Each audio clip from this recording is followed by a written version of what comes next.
ya menang ti mumjon anu bajing yang ti mumjon ya na yang lagu klon yang ti mumjon yang rea muka ya tu di pub mai ji yang awak KPA ji pengkhianat bangsa menyoba lagu lampap ma pinah rangkem ke anak bangsa menyoba nyata racun ke bangsa ke anak bajing palih kilau kui mumjon koi ma ke mumjon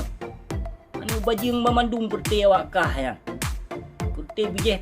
pengkhianat bijih pang tibang kamu ngalir rino kalahe dia ceh makanya kenyang awak kah binatang kelau bijih pang tibang dua bandung mana dalam PA nak puas hati kan bajing yang nak puas hati ke kelom ke tidak katidah kahun menyindir tegak pu katidah koi ma ke bum ya kahun katidah lagi nyan pat biu le nabi lagi nyan katidah binatang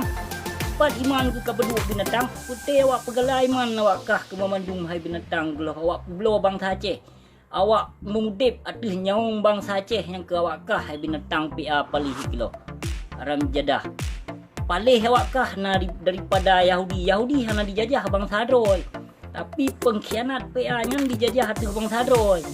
nyamban bangsat nyamban jahiliah ke Bandung mahal partai hibi anu bajing kilo awakah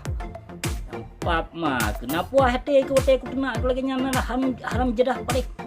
nyohana puas hati ke yang pap mah ke telefon Jokowi ke Jokowi kena tiga laju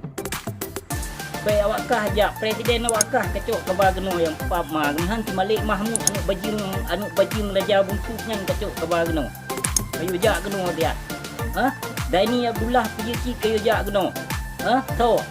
yang muka hitam yang tenang si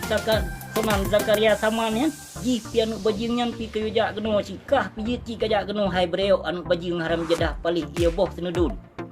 Kajak kena yang pap mah kelo. Nyamban kajajah bangsa ke hana kasadari ke hai binatang palih kelo. Haram jadah awakah ke Bandung ke haram jadah wajar tapi kafe awakah kerana but awakah lebih bangsat daripada kafe Yahudi hana dijajah bangsa Droy putih KPA haram jadah laknat tilahnya dijajah hati bangsa Droy di pegaya ma di pegaya keluarga tegai di pegaya ke bangsa Aceh fakir miskin hana dihirau becu